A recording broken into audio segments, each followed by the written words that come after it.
Hey, wow. Hey, hello. Boy, these headsets are hot with this vocal. Welcome to another live stream coming to you from the Central Coast of California. Wes is here. Say hi, Wes. Hey, everybody. How's it going? Gail's working the message board. And look we have got something super duper special. Super duper. Does anybody say that anymore? Or like, hey, man, hot dog. That used to be a saying. But anyway, we got a super duper guest with us. Does anybody know who's going to be here, Wes? Yeah, everyone. I don't know. A lot of people. Did you send an email out or something? I did, yeah. Oh, okay. So Mark Whitfield is going to be joining us in a few minutes. I tell you, I was listening to some of Mark's stuff this morning, and I thought, good God, the guy's... And wow, we're just giving away the farm. Yeah. Hey, can you unplug your player, though, and hand me that input? Oh, sure. Thanks. And then another announcement is that you had a gig. You tell us about that gig that you just recently Oh, yeah. I had. Okay, you guys all know I did the Wayne Newton show. And I actually brought some music so you could see what it's like. But by the way, if you get a chance, it's Wayne Newton up close and personal. And he does a fantastic job. And not only that, I didn't realize how talented that boy was. Now, here's the thing that I really dug about Wayne Newton. I didn't know that he was such a guitar playing nut. You know what I mean? So he started off on steel guitar, and then he was doing like 6 shows at the Flamingo, and then he's playing a Fender Telecaster and stuff. I didn't know that he was such a fine guitar player. So right then and there, I thought, wow, that is so cool. But anyway, we'll talk more about that later on, right? Yeah. And then I'm going to talk about some guitars that I got coming in. By the way, I just paid for an Eagle Classic, brand new Eagle Classic coming in. I've ordered it 2 years ago. Finally gets here. Okay. And like you said, we were going to show a guitar that you just put up for sale too a little bit later. It's a Heritage 550 there, right? Which is a here. A pretty sweet guitar. And you got Howard Roberts Fusion in the mix, and so we got some cool guitars coming up for you guys for sure. But what we're going to do, by the way, Mark designed this guitar, and that's one of the reasons why we want him on the show. We want to talk more about this axe. This thing is, we'll talk more when he gets here. Right. And then just real quick, want to kind of go through and say hi to everybody here. Bobby Cox in Kentucky, John in South Dakota, Gordon. Hey, Gordon, Adrian's in there. Adrian said you had a nice swing going on that Green Dolphin Street there. William Melton, what's up, William Melton? It's Halloween too. That's a you got a spooky song coming up for us. I do. Rob Ketterer's in from Wisconsin. Desiree's in Texas. Roland Mueller. Hey Roland, how's it going, buddy? Haven't heard from you in a while. Yeah, good to see you, Roland. John Wicks is over in France, and where the women love to dance. Mike Brandenburger's in Dallas. Lewis Taylor's in Chicago. Sean Savage in Canada. Jim Rolfe. Hey Jim, how's it going, man? Stephen Davis in Marietta. Man, Lachlan. Hey, Lachlan. Hey, I saw Lachlan was traveling to Ghost Town yesterday. Where was that? Yeah, he was in some ghost town. I can't remember what it was. But, He's a traveling man. Hey, Kim Mickelson's here. Hey, Kim. Hopefully, I think Kim has a little problem with his shoulder. Hopefully, you're feeling a little better there, Kim. Leo Brackle in North Dakota. And Bedouin Buddha. I need to shut my phone off. John Smith. Dan Anthony, I say hot dog, but only when I want one. There you go. Yeah. Don Boudreau over in Maine. Hey, Don, how's it going, man? What's up, guy? Max Rader, please review an Epiphone Broadway, which just came out. Haven't those been out for a long time? And Mark Wilkerson. Hey, from Dallas. How's it going, Mark? Mark, what's up? And Mark has got a special guitar that he wants to sell. We'll have to talk more about that. Okay. Enough of that, I guess. Yeah. So keep talking about something. Okay, let's. Don does an Elvis impersonation. Excellent player. Excellent guy. One thing about Wayne Newton, he knew Elvis, right? They dated the same girl. He tells this funny story. He was really funny. But he knew Elvis, Sinatra, Sammy Davis Jr., Glenn Campbell. The guy has recorded 192 albums. Can you believe that? I mean, how many albums do you have to do a year to do that? He's 82 now. So, He does a wonderful show. That show was funny. So I've seen him before, but this up close and personal, if you get a chance to see Wayne, I highly recommend you do it. It's really nice. And we'll talk about some of the charts and stuff. And I had learned a couple of things, like, I'm looking at the chart and it says steel guitar rag, and I'm like, oh crap, it's a guitar feature. It says steel guitar rag. So I'm like, oh, I don't think I've ever played that song. I'll learn it. And so it goes.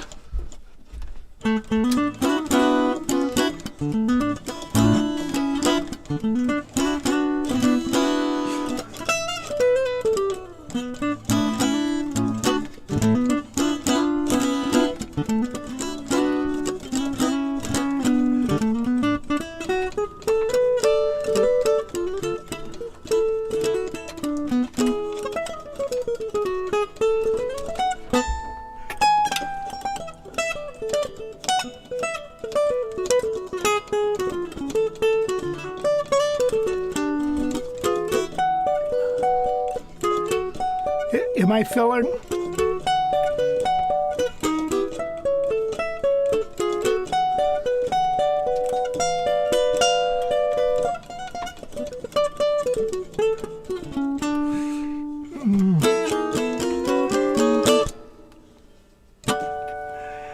Anyway, so you learned all that and you didn't even get to play it. Didn't get to play it. He does that. So I'm going. Which I don't care. That's fine. So it was kind of funny. It was so funny, I forgot to laugh. Does anybody say that anymore? Anyway. Okay, Wes, where are we at? Just hang tight for a minute, please. I'm Okay. working on it. Working on a groovy thing. Hey, it's Halloween. You know what that means? I don't know. It's Halloween.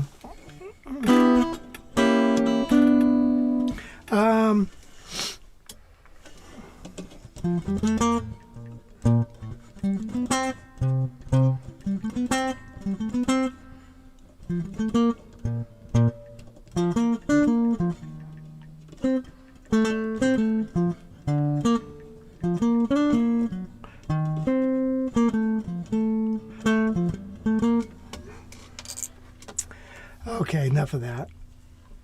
You're going to need to continue to do stuff. Oh, Just okay. FYI. I don't know if you want to play a song or something, but I need you to continue to talk. All right. I'm going to continue to talk. I want to show you these charts. Okay, so we get to the gig, right? And you set up. They already had an amp. They had a Fender Twin there, which is not my most favorite, but it'll do. So the leader of the band says, "Hey man, did you bring the music?" Actually, Joe, the contractor, says, "Where's the music books?" And he says, "I didn't bring them." Did you bring the music? Did you guys print the music? We had gotten the music, and so, okay, yeah. Luckily, I wasn't going to bring it. And I thought, you know what? Maybe I ought to bring it. But here's the set list. And so, your basic charts, they were just basic charts, look like something like this. Here's Summer Wind. And so he does a beautiful medley with Summer Wind and Red Roses for a Blue Lady and all that good stuff. Opens with 2001 Space Odyssey, into CC Rider, and Every Day I Got the Blues. So the other thing was, I didn't realize this, and he was telling the story that Bobby Darin saw him play one time, and he was very impressed with him. And so he says, we have to record you, Wayne. We have to record you. And you remember Wayne Newton back in the day, he had a very, very high voice. And, he just, a sweet voice, real sweet voice. And especially coming out of a big guy, he's kind of a big guy. So anyway, he says, Bobby Darin says, we have to record you. I mean, like right away, we're going to record you. So he gives him the song Dankeschön. Now, when I'm looking at Dankeschön, Dankeschön, darling, Dankeschön, I'm sitting here somewhere, and I'm like, wow, every 16 bars it modulates, So I think it starts in G, ends up in B, something like that. And I'm thinking, man, this is just like Mac the Knife. Well, come to find out, Bobby Darin, that was going to be Bobby Darin's next record. But he wanted Wayne, he wanted it so much, and he knew it was going to be a hit. And he wanted Wayne to have a hit. And he gave it to him. I mean, that is really something special. I mean, what a story. What does that say about Bobby Darin, huh? That's just, he was a pretty damn nice guy. And really cared for him. So he talked a lot about Bobby Darin. When we were at GIT, they have the green room or the break room, and everybody goes in there and sits around and tells jokes and drinks coffee and stuff. But Ron Benson, guitar player there, made the Benson amplifiers. He was, he played with everybody. And the consensus out of Ron was the best performer I've ever backed up was Bobby Darin out of all the guys. And Ron Anthony said the same damn thing. Isn't that weird? And so Bobby Darin was one talented dude, man. But anyway, he shared that. So here's what a chart looks like there's the opening. So you go, ba-do-dee-ba-da.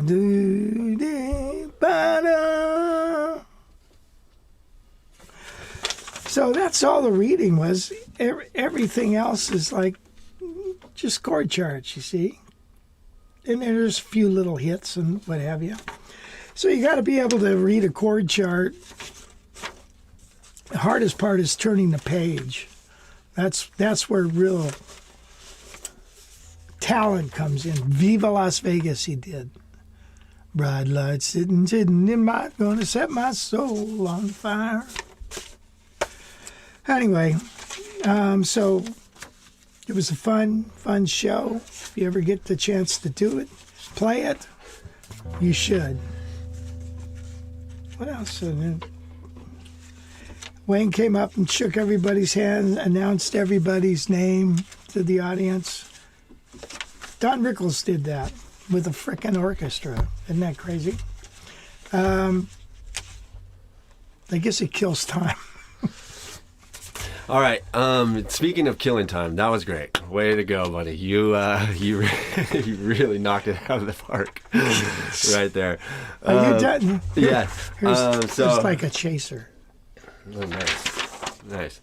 All right. So yeah, we got Mark here. I'm gonna play a short little video here. So awesome. for some of you guys who don't know exactly who Mark is, he's a stop. He's a Grammy Award winner, and he is the designer of the D'Angelico Soho SS Soho guitar that we've been featuring. And D'Angelico put together this little video here about it. So I'm going to play a couple of seconds of that, and then we'll talk to him. So here you go.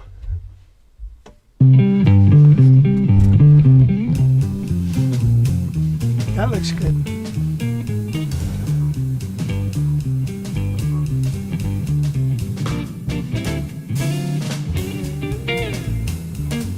But I've got this sound in my ear, the greats, Wes Montgomery and Kenny Burrell and Joe Pass and Johnny Smith and Tal Farlow and on and on and on. These, one thing that all of these guitar players had in common, all the greats have had in common, is a unique sound, but a big, fat, warm tone.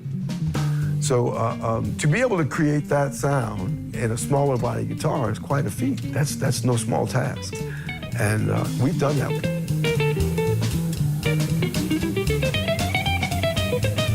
I think of myself less as a working musician and more of just a music lover. New York is the center of my music world. It's been that way since I was a little kid. 1 year before I graduated from high school, my parents retired. We moved to Seattle. Then I went to Berklee College of Music in Boston. And after graduating, I moved to Brooklyn in the fall of 1987. And I worked around a lot of, clubs, the late night scene, jam sessions and so forth until I met George Benson. George is one of those people, I was struggling with my sound at the time as a young musician. I'm, fiddling around with tone knobs and all these things. And one day he came to sit in and he took my guitar and I turned away for a second and whatever he did, he adjusted it just right. It sounded amazing. And then when he gave me the guitar back, I looked and he hadn't changed a thing. And so I realized that the good tone is about creating a sound that stands alone. The great instrument lends itself to great sound. But a great musician is someone who can hear that sound and then pull it from an instrument.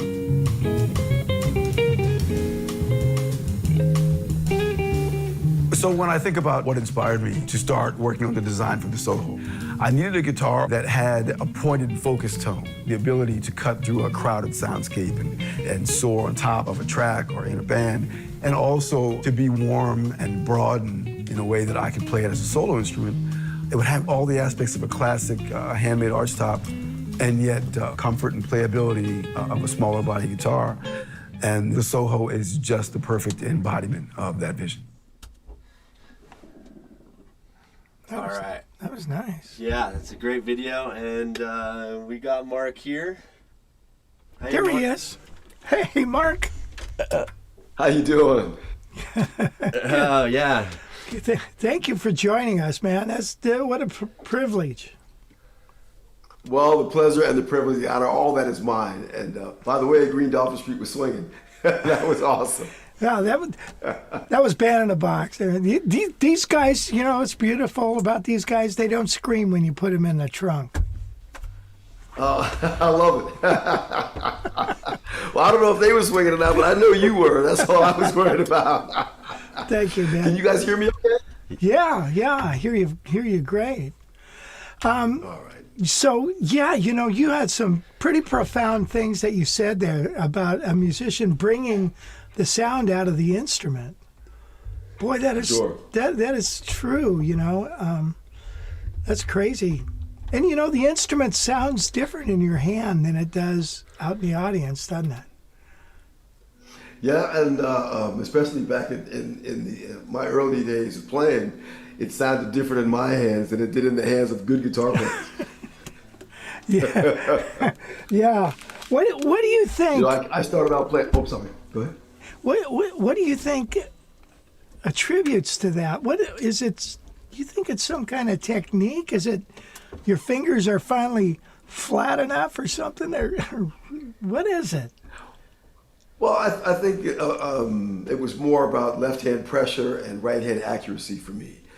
I came playing the double bass, and so, and I was kind of like a bull in the china shop with the guitar. My first guitar was an Ibanez Johnny Smith copy that came with Bill Lawrence 13s, which were like, telephone cables, right? And so Yeah. I was playing hard, overplaying a lot. And so I learned to focus more on my left hand and pressure and sustain from here, and have a little more finesse, a little bit more finesse in my right hand, and also I think a big component of it is we all sort of create our own. If you put 10 guys up, we all play the same guitar. Right away, there's sort of a slightly different sound, a different approach, no matter how much we try to sound alike. And so I started accepting kind of the tone that I naturally create and trying to build on that. I think also playing unplugged, playing acoustically a lot helped me to become more at home with the sound of the instrument. And also playing direct. When I watched the show, the first show where you were A-Bing the GB10 and the Soho, I noticed that the sound that you created with the GB10 was, much warmer than the sound that I created with the one I had. And I said to myself, well, either he's got a better one or he's just better. But that's what it is, years of experience and sound, and maybe, a little bit, it all sort of blends together to give us the sound that we call our own. Yeah. Well put. Well put. Yeah. What is it? Les Paul said we had a knob and we had to turn it. Something like that. Les was great. So you're in New York. Did you go see Yeah. Les Paul play? I used to play with him. I played with Les quite a bit. No kidding. How cool is that? Oh yeah. Oh, I mean, first of all, it was my first minute in there was nerve wracking. Because I'm sitting next to him. He's royalty. And he was a really nice guy with a very sharp, sarcastic sense of humor. And I'm just glad he never turned it to me. I stayed out of the line of fire. But I have one particular if I have one particular story. I remember I think it was his 86th birthday, and it was a big Gibson had set up a big thing. So Russell Malone and I were invited guests, and so and Slash came and Slash played, and Lou Palo, of course, the great Lou Palo was playing rhythm, and then at some point it was almost like a Hollywood set. At some point the doors at the Iridium seemed to fly open, and it was a breeze came in, and Al Di Meola and his entire band came running in the club, and Les used to have us sitting all across the front of the stage side by side, with the microphones. We'd all kind of be part of the show, and so Al just kind of came up, and all those guys now we're all just kind of sitting there like this, and so Les says, well, Al, since you're the new guy on the stage, you picked the next song. And he said, I want to play Spain. And when he did that, I looked at Russell and I was like, this is not going to go well. And so Les says, Lady of Spain? Who plays that? And so then Al says, no, Spain, it's a Chick Corea tune. And so Les looks at me and goes, what's a Chick Corea? And I said, well, I think maybe we should just, Al brought his whole band. Why don't we just let them play it, and we can kind of just, get in when we get in. And so, and Al, of course, it was great. But this was a Broadway crowd, and it was maybe a little too heavy, So they played the whole thing fast and furious. And when it was over, the sold-out crowd, you could hear. And so Les says, gee, Al, you got to hit there. They're going to be humming that one all the way home. Yeah, but he was always great. Oh, that's funny. That is funny. Wow. The crowd went wild. It's like, Sound like the end of Laughing. Yeah. Right. Clap. Yeah. I heard you talking about Wayne Newton. So how was that? Oh, it was fun, man. It was really fun. He did, he's 82. He did, and I couldn't believe the schedule that he used to keep. When he started playing at the Flamingo, I think he said he was 17. And they wouldn't let him take a break in the casino. You had to go outside. But he played 6 sets a night, 6 nights a week. That'll get your chops together, won't it? For sure. I went to Berkeley at 16. So after I was there for 2 years, and then I went to Vegas in 1985 with the show band. Just because I hadn't really done anything yet, so I went to try it out. And actually, I played across the street from the Flamingo, and that was our schedule. We played 5 sets a night. We started at 1 a.m. We played from 1 a.m. to 6 a.m. 6 nights a week. And I was thinking to myself, how does anybody over the age of 18 do this? Like, that was rough. But I remember seeing him then. He was quite a showman. And he also played guitar, wasn't that right? Yeah, played guitar, played steel guitar, and then he does fiddle. Wow. He's got these old clips of him with Benny, Jack Benny and stuff. Benny, sure. Yeah. And with Glenn Campbell and all these guys. So it's really a heartfelt show. I've seen him before, and this by far was a home run. Yeah. Oh, awesome. Yeah. So that was cool. So you did Vegas. Good. That's funny. Yeah, I was there for 6 months, and then I said, you know what? I think I should go back to Berkeley and finish learning how to play before I get out here and strike out to make my fortune. Maybe I should go back and learn the rest of these scales. Yeah, Yeah. it was a great experience, though. Yeah, the old Vegas, Yeah, Vegas the in old 1985. Vegas. Yeah. Oh yeah. Yeah, those days are gone, I think. I don't think anybody has Oh, for schedules sure. like that anymore. Yeah. No. We played at a place called the Silver Slipper. Oh, sure. I remember that place. I think yeah. Howard Hughes owned it. Oh, is that right? Yeah. Oh. yeah. Well, he didn't put any money into our dressing room, that's for sure. That's funny. You're a funny guy. Hey, all right. You want to talk about your guitar? I would love to, All right. but I see you're holding one there. I have this one here. Yeah. I wanted to ask you, what's the bracing on this? The bracing. Is it X braced? Oh, so yes, and this is the original. This is the prototype. I guess you can see it here. Oh, nice.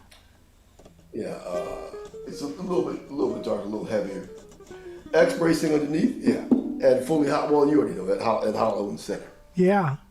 This box puts out a ton of sound for this little skinny thing. You know, like if you compare it to like a Gibson 125 thin, Sure. with a cutaway, this is twice as loud. I mean, it's crazy. Well, that was the idea. I'd like to feel like the volume is off, right? So I like to feel the chamber vibrating. I've been playing a big box my whole life. So Right. once I figured out what to do with my elbow, because I had to put that closer, I still needed to feel that the top was vibrating and it was producing sound in the chamber unplugged. And so that was the initial goal, was to have the guitar project unplugged.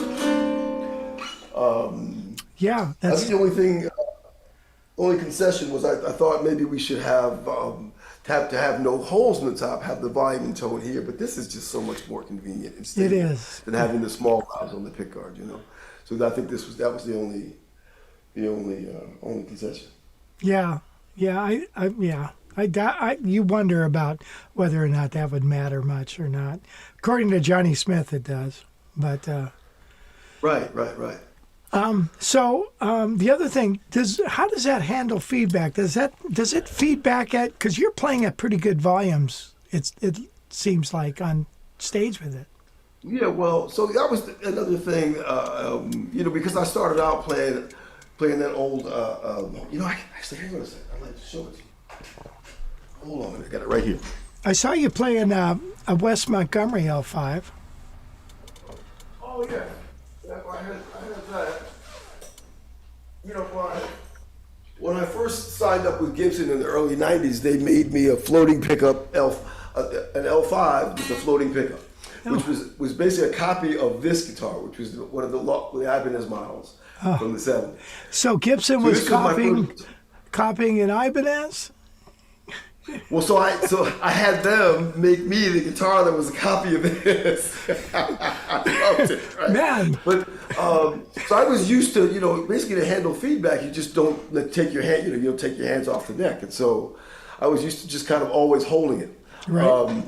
So I managed to work that out for myself, but I knew that being able to use this guitar for different styles of music and playing loud, I used to play with distortion and effects sometimes. Don't tell Joe Pass that. Trust me, I won't. But so I, surprisingly for as alive as the chamber is, as loud as guitars, I haven't had feedback problems at all. Oh, that's good. That's good to know. Some people had We asked also that. Yeah, some guys had asked that that's- on the live stream.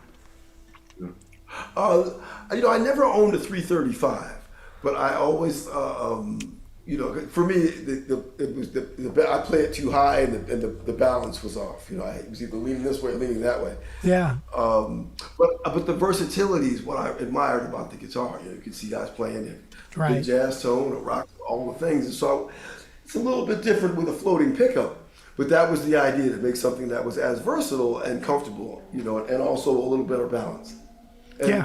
and finally, easy to travel with. I don't, you know, getting on a plane with a guitar now is, you know, it's like pulling a rabbit out of your hat. It's, you know, and so this fits in a Stratocaster case, so it makes it a lot easier to travel with. Oh, nice. You know, a gig band. Yeah, right. Yeah, I agree. I do travel with some big hollow bodies, and you're always, you know, biting your nails getting on there, you know, thinking, is this thing going to fit? Yeah.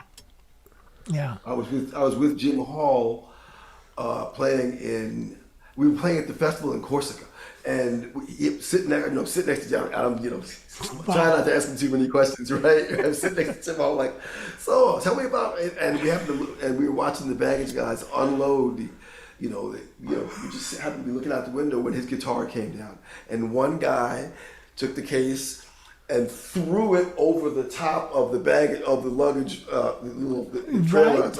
over the top for the other guy to catch it. Of course, he missed it, and it just splat. And he's like, "There goes my guitar," and that just. And it killed the whole conversation. No more questions. It just, you know, it's almost like like they go out of their way to mess up your instrument. So that, you know, having something that can carry on is a lot easier. Yeah. A lot less nerve-wracking. Yeah. What's that in the background? That Gibson I see behind. Oh, this is a Heritage 550. Heritage. Yeah. I just got this. It's like an L7. Oh no, excuse me. It's a Tal Farlow. It's like a Tal Farlow. So it's laminate top. Oh, good. Okay. Yeah, laminate. Yeah. He's got these have great sound. They've got that deep tone, you know. But anyway, we'll show that a little bit later. You know, on this pickup, so is this, you said, I think I read it was Kent Armstrong that designed this. Is that right? Yeah. Now, doesn't he live by you, or is he in Florida? Yeah, he's upstate New York. Okay. I'm actually I'm right across from Battery Park in Jersey City. Oh. I'm looking at the former World Trade Center, the Freedom Tower, from my windows here.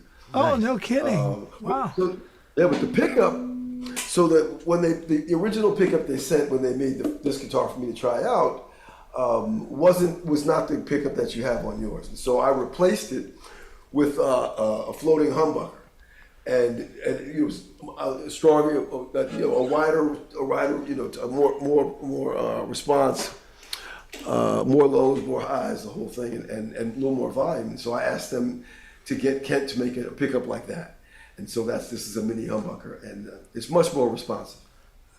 Yeah, it's a nice sound, and the pots are real good pots too, and the fretwork is excellent. Those guys are doing great work.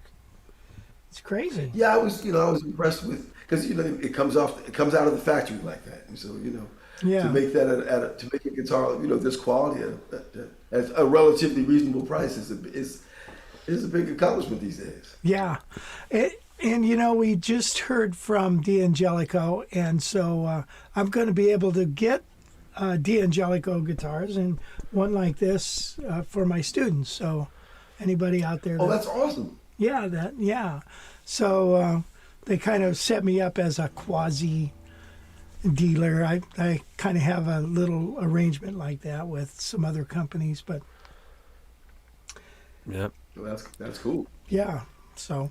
Wes, you had a couple questions you wanted to ask. Yeah, I'm curious. You can't see me anymore but hopefully you can hear me. I can hear you just fine. But I'm curious about what is that process like designing a guitar for a big company like D'Angelico. How does that process even start? Like, can you walk us through kind of like the process from the first, kind of initial talks about designing a guitar to like finally getting that prototype that you have. What is that process like? Well, I think one of the things that was also very fortunate timing for me. It was during the pandemic. I had, but I think it must have been 2018, maybe 2018. My good friend, who we just lost, the great Russell Malone, Oh, yeah. was playing at a club in New York City, and I went to see him. And the next day, he told me that one of the guys Justin from D'Angelico was there, and he wanted to talk to me. And at that time, I was really struggling trying to find, a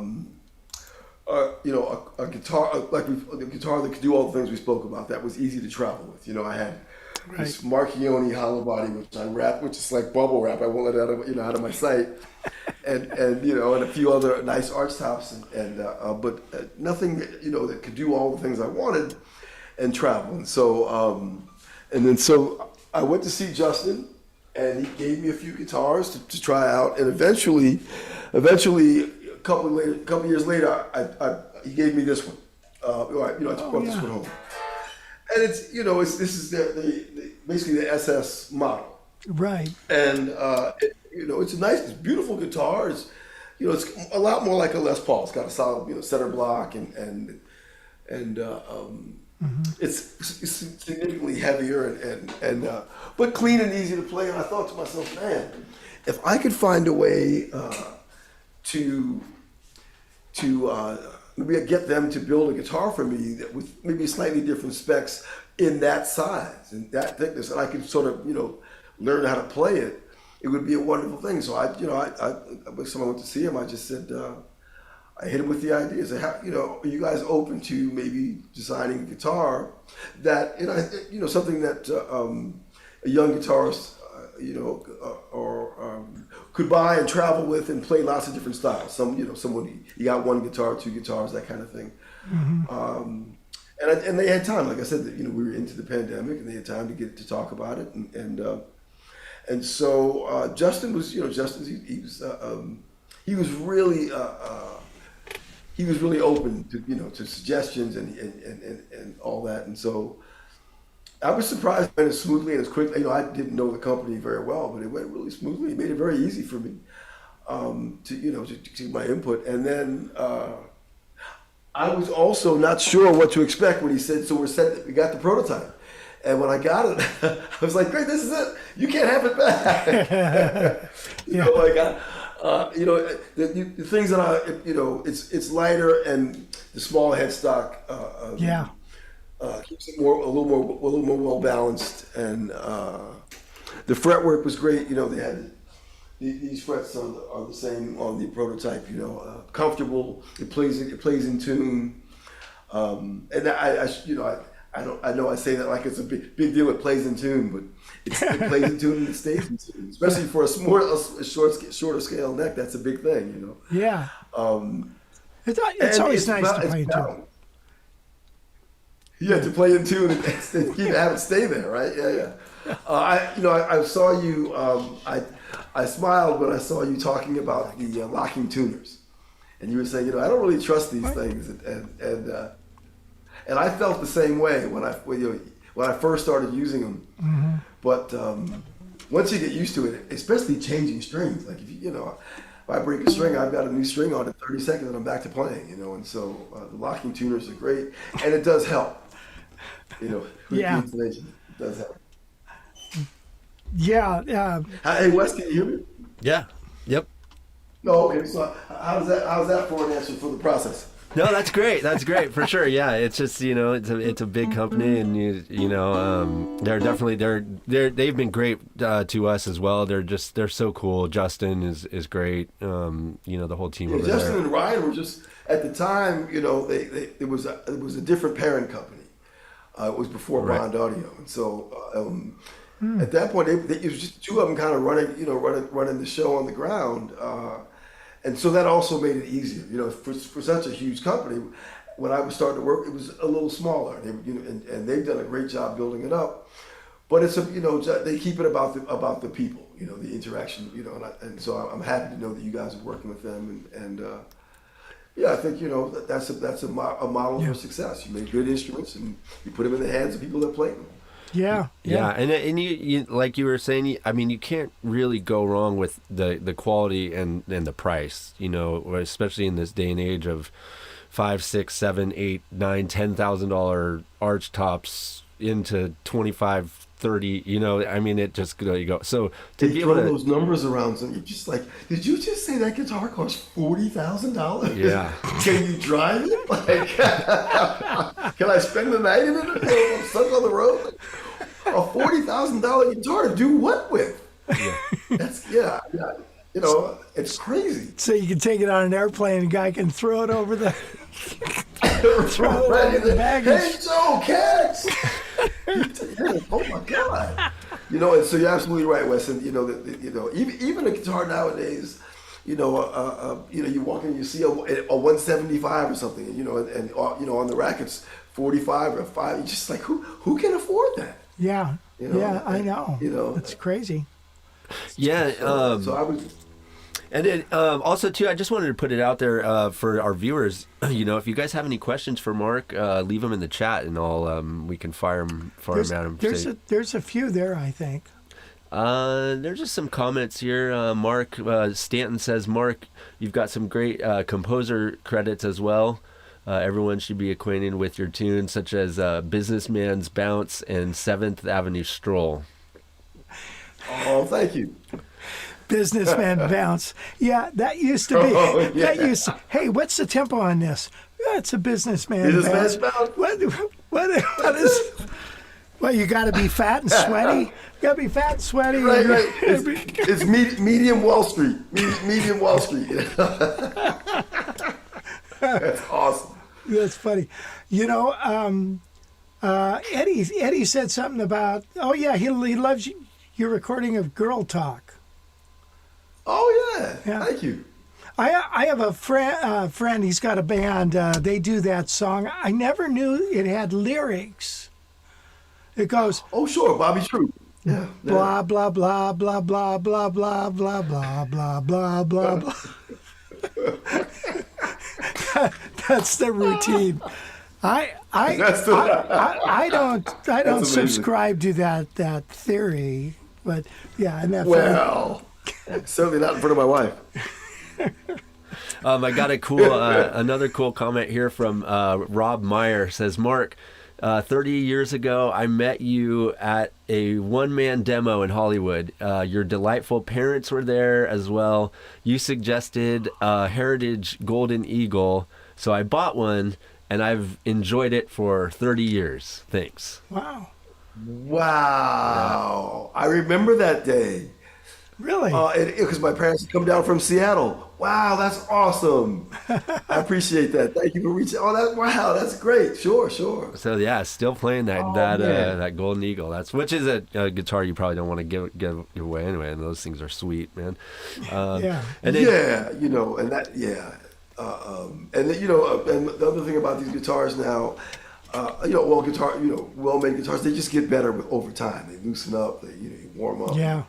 Because they're a little stiff when you get them, and then you break it in, and it feels like part of you. Yeah. Hey, so I'm seeing a bunch of Telecasters on the side there. Oh, wait a minute. No, those are skateboards. Exactly. I don't want to grow up. Nice. Yeah. Yeah. I definitely have a few skateboards of my own for sure. Yeah, and Gordon Zoot is asking, Mark, will I become a better player if I take up skateboarding? Well, so yes, the thing is, the older you get, the bigger the board gets. Oh, wow, look at that So thing. this is like skateboarding on a surfboard. I could never fall off of this thing. Wow. Yeah, that thing is big for sure. That's awesome. Oh, yeah. Yeah. Absolutely. So is that... you definitely, it's about the balance. If you can do this, you So is that your mode of transportation around New York City? You're on the way to a gig? I actually, my car was in the shop once, and I was playing Jack Wilkins. God rest his soul, had a four-guitar band with a rhythm section. And so it was myself and the late great Vic Juris and Joe Cohn. The four of us were playing, and we had a show that started at 7 o'clock in the village, and I hadn't gotten my car. The repairman was like, it's gonna be ready at 5, and it wasn't ready. So I took my gig bag and my little effects case and my skateboard, and I took the train into the city, and I rode my skateboard to the Zig Bar, and I could see Vic Juris and Jack standing outside laughing. I'd be like, "Look at this idiot! One fall and your whole career's over." That's true. Oh yeah, Yeah. right. Yeah, I was coming down thinking I'm showing off, and I missed the potholes. Yeah, Wes used to drive his, I guess you don't drive it. Well, yours was electric, wasn't it? Yeah, You'd I've drive- been skateboarding, gosh, my whole life basically, and I lived in San Francisco and bought an electric. When the pandemic hit, I didn't have a car, so the buses were shut down, Uber was shut down, so I was like, what the hell am I going to get anywhere? So I bought an electric skateboard, and that became kind of my main mode of transportation, and it's fast too. The skateboard. Well, that's the thing. It looks great, but I'm worried about if it doesn't come with brakes. I'm worried that it goes too fast. It does come with brakes, but even the brakes, man, if you hit those brakes too hard, it'll throw you right off the front too. So you got to worry about that. And the board I got, it'll go like 28 miles an hour. And see, I don't need to go that fast. I mean, if you, you get into like around. Well, because I would be hooked on going that fast. Right. That's not a. Well, I mean, gosh, I've only gotten it up to, I think, 22, 23, and that is screaming. You're like, no way. That must off feel the ground, yeah. Yeah, so it's. Yeah, that must feel weird. I would. It's. I definitely break my arm the first week. Yeah. But it's definitely fun. I've been doing it forever for sure. So I was glad to see you got some boards over there for sure. Oh yeah. Another thing I wanted to ask you about was I kind of got the ball rolling on this interview when I saw you had commented on our video from last week about when we compared the Soho to the George Benson, and you said you got a little bit of inspiration from Marchione guitars, and if you guys don't know who Marchione guitars is, I mean Steven makes some of the most sought after guitars around, and you've been playing Marchione guitar for a long time. Yes. Hold on, a little show and tell. I've got it right here. Yeah, so and Marchione Guitars is going to be at the Central Coast Jazz Guitar Fest. So, man, I'm really excited to have him there. So anybody who's planning to come, you're going to get to see some really, really sweet guitars from Steven, which Mark's about to show you. But yeah. He's a great builder, and he does some unique stuff. So yeah, I'd love to just kind of have you talk about the Marchiones and maybe a little bit how you got some inspiration from Marchione to add into the Soho. Well, so I mentioned earlier that I had been working with Gibson in the early '90s, and the L5 that they made was on the cover of a bunch of my records. I was really proud of it, and then was backstage at a festival in Germany, and somebody picked it up and wasn't supposed to, and dropped it and broke the neck at the nut right underneath the headstock. Just snapped it off. And so the guy, they were at that time the custom shop was in Nashville, and they and I drove it down. I was so I flew when I got back to the States. I couldn't even. I just drove right there, just straight to Nashville, and brought it with tears in my eyes, and we were all sitting there crying together. And so they made me this beautiful new neck, but unfortunately they split the top when they made it, and it never really sounded when they attached the new neck. The top was split in 3 places, and so it never sounded the same. And so I made a deal with a collector, somebody who wanted. I wasn't going to play it anymore, right? So I wanted somebody else to have it, and so and then I met Steven. He was making guitars for Rudy Penza here in New York, and then he had gone on his own. A friend of mine had, I think, his first 2 arch tops that he ever made. So I met Steven. I told him the story, and he basically made a slightly smaller version of my L5. You see the. Right. This cutaway is a little bit sharper, and it's a little smaller. This is a 16-inch. Okay. And it's extremely light, and this is where the inspiration starts from the Soho, right? It's extremely light. The headstock is normal size, you know, ebony neck, ebony fingerboard, ebony pickguard, and that one floating pickup, the same one I put on the original Soho. This guitar is really, you know, the strings are too loose to play. It's tuned down, but it's really loud. Like this is even, you know, twice as loud as the Soho even. Yeah. And it handles feedback just fine. So this was sort of the model for me to marry the features of this guitar with the size of the original XL, that brown one that I showed you. So that the result was, you know, it's a little smaller, as you can see. So it's a little easier to carry. The neck dimensions, the width are the same. This one's got a little bit more. It's a little chunkier in the back, you know, so that it feels natural, you know, on a body this size. But you know, the end result was that all of the acoustic properties of the Soho, you know, that came from from Stephen. In fact, for a short time, when I played that guitar to death, and so he took it to refurbish it a bit, and he made me a 15-inch, a smaller one, you know. Wow.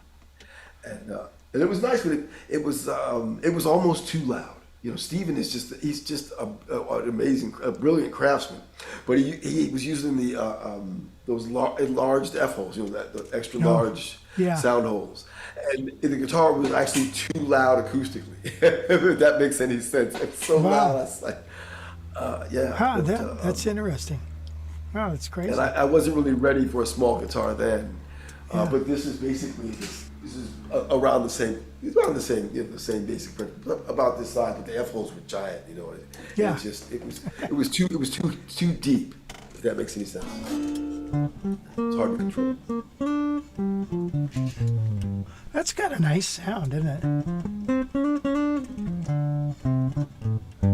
I mean, it's pretty nice bassy sound, and what you were saying on the video that it does have some high end that'll cut through the band, because I've often said that about the L5 is it sounds great if you can hear all the characteristics of it.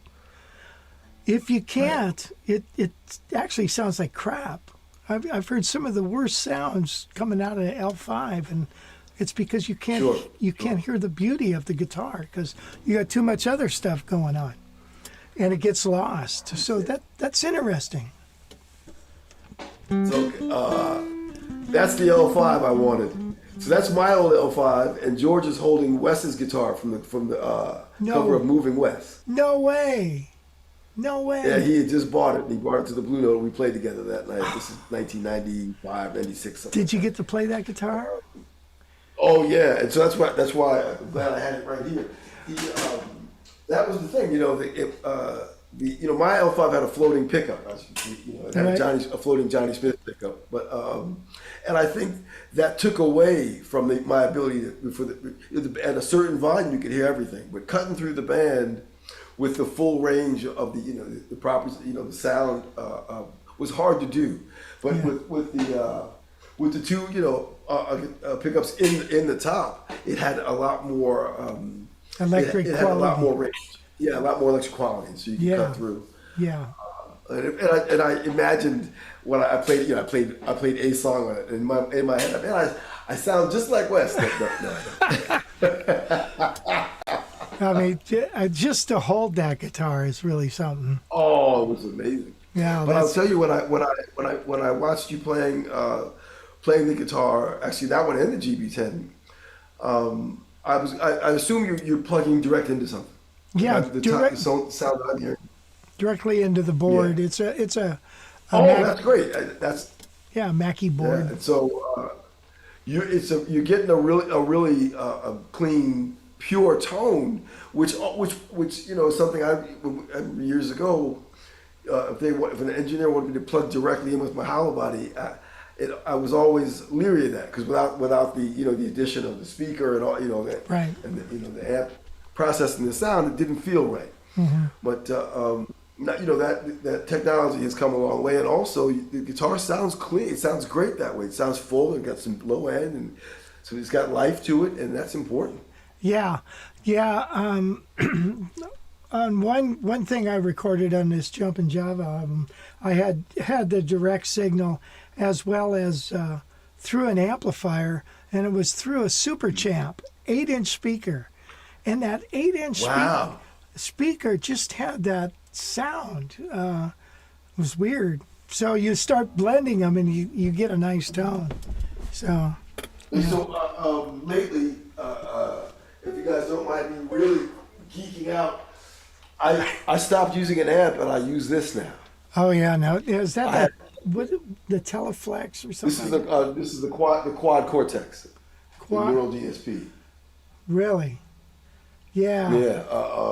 I haven't used an amp on stage in 3 years. Really? Wow. No, I play occasionally with Dave Matthews, and I use this with them at MSG, and I use it in little jazz clubs. It's all it's I guess it's the latest innovation in amp modeling, whatever that is. But it's actually it sounds great. I just use a monitor now, and that helps quite a bit, because as hard as it is to travel with a guitar, imagine traveling with an amplifier. Oh gosh, yeah. Yeah, right. Like, and I got tired of renting a Fender. The backline company shows up and they got a Fender Twin and a Deluxe, but they both were at the Van Halen concert the night before. So speakers buzzing and and so I've finally got comfortable just plugging direct all the time, and it's liberating for sure. As far as geeking out, I don't know if you've seen this, but some of the guys have. I found this amp at a guitar show. It's so damn heavy. It's a Standell. Oh my God! Really? Yeah. I've never seen one except for Wes. Yeah, it's a Standell amp. And It's a good thing I don't have your home address. I have to sneak by tonight and pick that one up. Yeah. That's amazing. And it's got a JBL in it, but it's extra heavy. Yeah. But I thought, God damn, that's kind of it, And then we did a little thing on this, and then the Standell people, they're still making amps. But I thought, really, yeah, there's special order. Wow. Yeah, and he talked about the amps amazing. that Wes had, so it's kind of a trip. And then, I also heard that, Wes's guitar with the one pickup. Yes. I think it's. I played that. Oh, you did? Oh, you dog, man. That's so cool. Yeah, I got it. Well, they had it at the custom shop. So I didn't mean to interrupt your story. Please. No, well, I had heard Tom Van Hoos, I think is his name. That he's kind of a authority. He said that when they put the pickup in, they actually cut the braces because the guitar was originally an acoustic. Oh, I see what you mean. Yeah, that would make sense. Yeah, and so what? That's a trip. Well, that guitar was burned in a fire. Yeah, I heard. Yeah, I've heard that. Yeah. Yeah, one of Wes's daughters had it in a fire, and so when I had taken my my L5 to Nashville to have the neck replaced, that's when they had the guitar. They had just finished restoring it. Yeah. And so I played it. And it's funny, the heart-shaped inlay, that had his name in it, was because he kept scraping the finish off the guitar with his fingernails, because that's where he put his fingers. Oh. When he played with his thumb, he did this. Yeah. And so these two fingers were scraping the finish off it. So that's why he had that. That's why. Yeah. Mother of pearl inlay, the heart-shaped, like for this, it's something else. I didn't realize. And when they made those what they call the Wes Montgomery reissues. They only made 25 of them, but I was begging that, man, if you just make me one like this, please make me a one pickup, They only made 25 all of the my West. efforts to no avail. They only made I think 25 or 50, whatever it was. It wasn't a whole lot. Wow, that's crazy. And huh? so the one that I'm playing in that video was what they loaned it to me while they were replacing but they took, yeah, I didn't get to keep it. That one was already spoken for, but it was a beautiful guitar. Yeah, that's crazy. That's funny. Wow. Hey there, Mark. I think a lot of guys probably are wondering this. I certainly am. But what kind of strings do you use? Well, so now I use the D'Angelico strings, right? I grew Gotcha. up on Long Island, with not more than 20 minutes away from the D'Addario factory. Like I've been playing D'Addario strings since I was a little boy. That's all we knew. And so that's the only that's the only string I would use. And they actually make the strings for D'Angelico. It's sort of it's a variation on the half rounder. So these are 13s actually. I've got I play with 13s, and these are their the D'Angelico 13s. They're great strings, and they are extremely consistent. I've probably gone through 100 sets now, and each one, they're always playing tune, and I've never had one snap or and that was always the biggest thing. You buy a set of strings, and then you put it on, and the D string breaks. You think, how did I break the D string? So I use D'Angelico strings. I use the 13s, and I've never been happier. When I first getting to know George Benson, he was lamenting the fact that they didn't have those Darko, I think was the name. Darkos, yeah.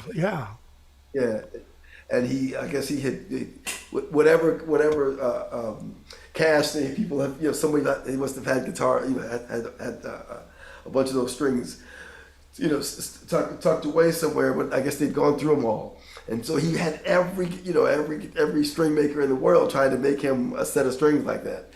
Dean Markley, he had some. They didn't work out, and he settled on those Tomastics. Yeah, but it's complicated. You're mixing the gauges from different sets, and I was like, give me a set of 13s, 13 to 56, round wound, and I'll make it work. Round wound, yeah. Oh yeah. Well, you sure. And I also, oh, sorry, go ahead. Well, you sure get a nice sound, and you certainly got a chops coming out the yin yang. Nervous energy. Somebody was talking on here about George Benson right hand technique. Uh-huh. Did you ever try to use George Benson's right hand technique in your development? Oh, of course not. It's funny, and I'll tell you why. Because it's fabulous, right? But when he told me, I don't know that he's told this story a lot. So the reason he holds the pick, so he started out playing with just his thumb, because he said as a kid, right, he didn't know. George made his first record when he was 9 years old, right? Singing, and playing. I've Got the World on a String, right? So, but he didn't know that a guitar. He had never seen a guitar player play with a pick, and so he played with his thumb, and that's why he's got that very interesting. When he played with his thumb, he's got down, up and down strokes. It's like he can play alternate picking with his thumb. That's how he plays so fast with his thumb. But he said, Jack McDuff hired him, on the strength of his audition in Jack's hotel room in Pittsburgh. And Jack had one of those little, remember the little organs you could, it was looks like a little kid's piano. You had a pedal you could pump to make sound. And so Jack had that in his room. Oh. And George played some rhythm and he felt good, so he hired him. And then they went on the road. I guess they drove for about a day or so before they got to the first gig. And then when they played, Jack realized that George couldn't solo. He couldn't play any jazz. He could play some good rhythm, but he didn't know anything yet until he fired him. But he said, we just started a 2-month tour, and they're driving all over the country. So you have to stick with us for the next 2 months. And when we get back to New York, I'll send you back. I'll get you a bus ticket and send you back to Pittsburgh. So George said he said to himself, well, I've got 2 months to prove this guy wrong. So every night after the gig, they had a car and a trailer. George would lay on his back on top of the organ in the trailer and practice. He was only 9, and so he was playing a Les Paul, right? And so to keep the guitar from moving to side while he's laying on his back, he put his arm around it like this. And that's why he plays like that. That's how, and so it is one of the most awkward. I don't even know if my arm is long enough to do it. Like it's because your elbow, your wrist is at this acute angle like this, and the pick is held between these 3 fingers, and it's not flat. It's angled against the strings, and he barely touches the strings. He just barely grazes the strings with, And I'm way too uncoordinated to do that. That would never work. Wow. And George has literally tried everyone else's technique. Like he showed me. He said, "Well, I tried to pick like Django, and I tried to pick like." He showed me, and he said, "But I love mine the best." He even tried that Kevin Eubanks thing. You know how Kevin plays downstrokes with his thumb and upstrokes with his middle finger like this. Oh no, I didn't know. Okay. That's the way that Kevin Eubanks plays it. So George even tried that, but his technique is flawless. I when I saw it, I was like, I'm not even gonna try that. Yeah. But I see a lot of young guys now who've grown up. Because we didn't have videos, and I'm 60. Right. I had YouTube. But I hadn't seen a video of Wes Montgomery play till I was in my 20s. So with these kids now who come up, seeing George, watching these videos from when they were kids, I've seen a few guys, Isaiah Sharkey and Dan Wilson, people like that. They have these amazing technique that they copied from George's videos, and I'm as amazed when I see them do it as I was when I saw him do it. I was like, how do you do that? Yeah, that's funny. Yeah, technique, man. That's something that you really got to figure out. And this hand is probably more important than this hand, believe it or not. I mean, for sure. If this hand isn't going to do it, this is useless, So it's like, good God. Right, absolutely. Yeah. It's very, very interesting. So can I see your pick technique? I was so busy looking at your left hand. I didn't see you. Well, I just go like,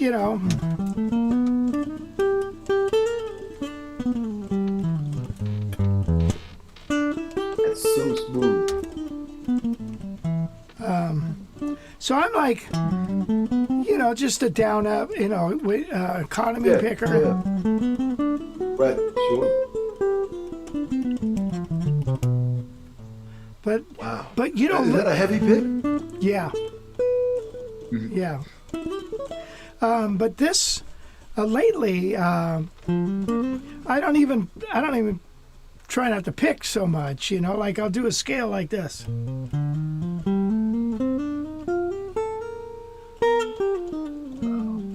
So you're only playing one pick per string. Sure. Economy of motion. That's great. Yeah. Yeah. And I see you hold the pick over close to the edge of the fingerboard like that.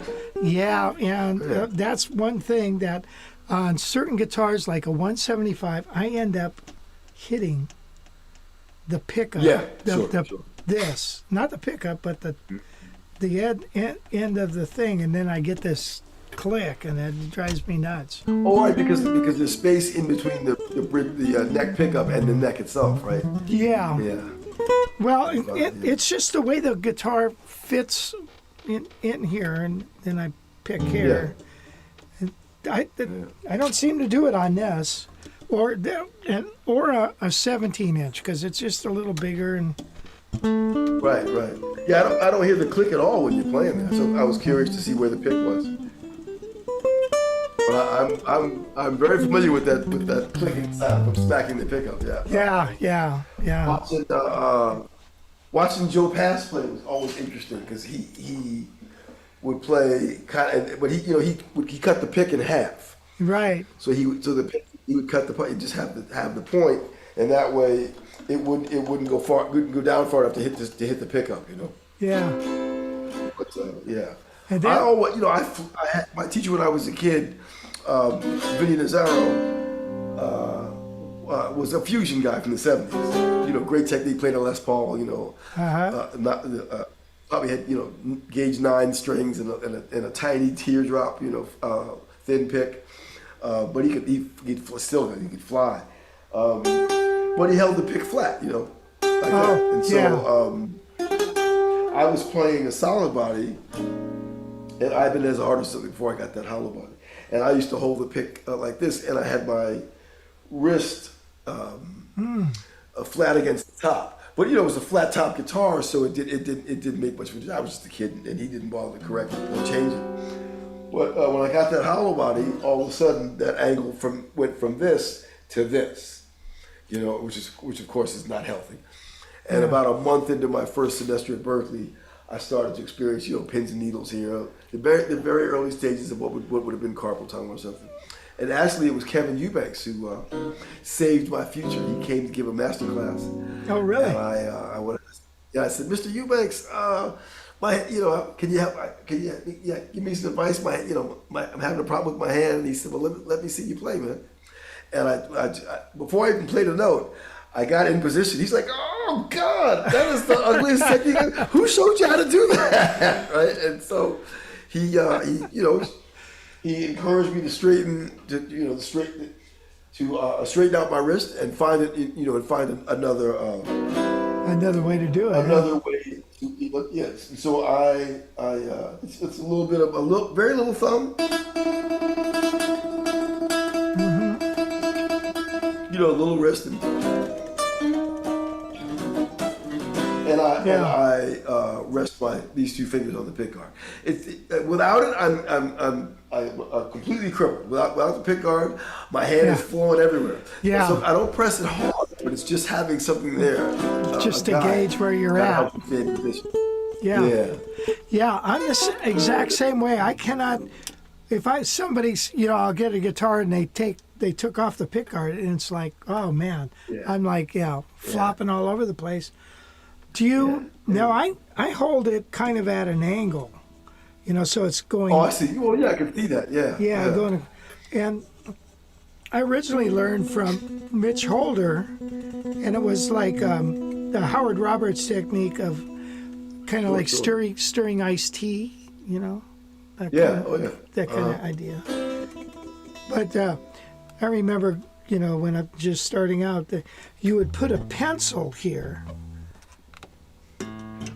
Not to make your hand go up, so it wasn't resting on a thing here, and then after a while, then it just didn't do that because if you're playing surf music, you got to mute, man. Right. Of course. Get towards the Dick Dale. Get that sound. Yeah. Yeah, it's funny. I wish that. Well, I was going to say, I didn't realize that I couldn't play a guitar that didn't have a pick guard until I went to sit in with a friend, years ago who had a guitar with no pick guard. And I was like, it's going to be great. And I said, and I think I got my whole hand caught into the strings. Yeah. So I wish that I had learned how to play like that with my hand floating, because I'm very insecure trying to do that now. Yeah. I feel like no, I've got no control. Well, also I pick really hard. So I'm back to using a Fender median because I just, I heard the strings talking about me one day. They were like, here comes Genghis Khan again. He's gonna beat us to death. It's gonna hatchet job. Yeah. Right, here we go. So, but that would be, your technique is so smooth, and it seems effortless. I know it took a lot of effort, but it seems really easy, really, and also easy to maintain. That's the other thing. Yeah, right? because after a while, you end up wearing yourself out, when you do, sure. Well, you do an hour and a half of hard playing, man. That's like doing time.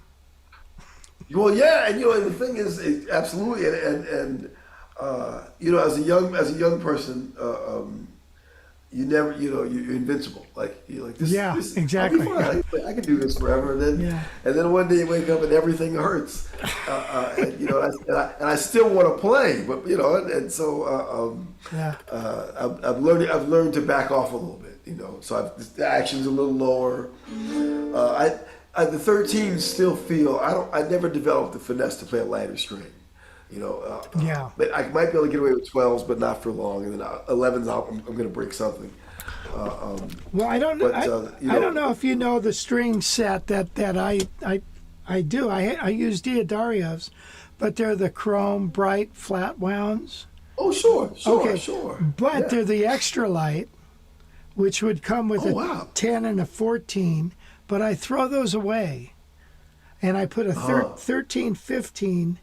And then 20, 28, 38, 48. That's why it sounds so smooth. So skinny bottom, heavy top. Right, and so it keeps the low end from rumbling, and also it's balanced and easier to play, right? It's very easy to play. And you still get a big sound from the high strings because of 13. Yeah. Nice. Yeah. So that's my story. That's do they make a set with those dimensions, or you have to mix the two yet? Yeah. I buy 2 singles, and then Gotcha. I've got about 500 10s and 500 14s. Yes. You want to go on eBay, sell a package of 500 gauge 10 to gauge 14 strings, exactly. Yeah. I had them on reverb, and then somebody said, well, how old are they? Because they get old. And I guess. But I've had them in plastic bags. But anyway, whatever. So it's funny, I had a bunch, I had a whole box full of D'Angelico strings. They were chrome, but they were different gauges. It was like, actually, you know what? If I still have them, since you used them, I'm going to send them to you. Okay, great. Because I tried to sell them, and somebody said, well, it's the old packaging. Oh. So it was a dead giveaway that it was the old packaging. So definitely they were old, but they're all still sealed. I'm sure they sound great. They're They're just sitting in a box in the closet. All right, so hermetically they just found a sealed. new home. That's awesome. Thanks, man. All right, so that's my way of thanking you. Absolutely.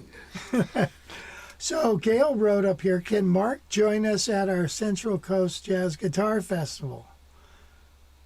So the answer, yes, Gail, I can. I have to check the dates. I'm free, so I'm not going to miss it for the world. It's in February. I'm going to be there. It'll be great. Yeah, February 28th. That's Friday, and then Saturday and Sunday is March 1st and 2nd. Yeah. Awesome. It's going to be forward to jamming with you in person and meeting all the guitar teachers, and that's gonna be, Oh yeah. 3 days of nothing but guitar. That sounds like heaven to me.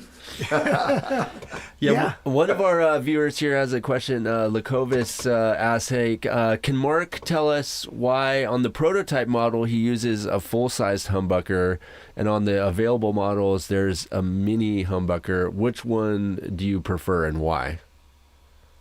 Well, so the prototype, when it first arrived, it had a different version of the mini humbucker, just one that they had been using on a different guitar, and I didn't like the sound. So I happened to have this extra. I had a couple of these extra Marchione pickups, DiMarzio pickups that he made for Marchione. They were floating humbuckers, and so I had a guy put it on there so we could see how that affected the sound of the guitar, and I liked it much better. So then I went back and asked Justin if he could have the guy, which it turned out being Ken Armstrong, to make a mini humbucker that sounded like this full-size humbucker here. Because, everything about this is, it sounds great, but it's aesthetically, it's bulky, it was hard, we had to cut the pick guard to fit it in. And so I wanted something that from an aesthetic point, visual standpoint, looked nicer and smoother. But where I didn't lose any of the sound, the qualities of the sound of the full humbucker, and this pickup might be a little bit softer, but not much. It's not quite as powerful as the full hum, but the sound, the dynamic range is the same. Yeah. And so this one is actually made to copy that sound. So if you're not losing anything with the mini humbucker.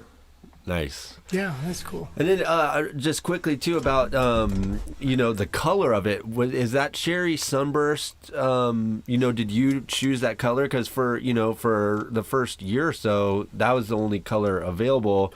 The one we have here is a new color that they're just coming out with, right now, the amaretto burst, and then there's also a amber, which is kind of a blonder looking thing. Amber. So, was the cherry your top pick? Is that you wanted that color?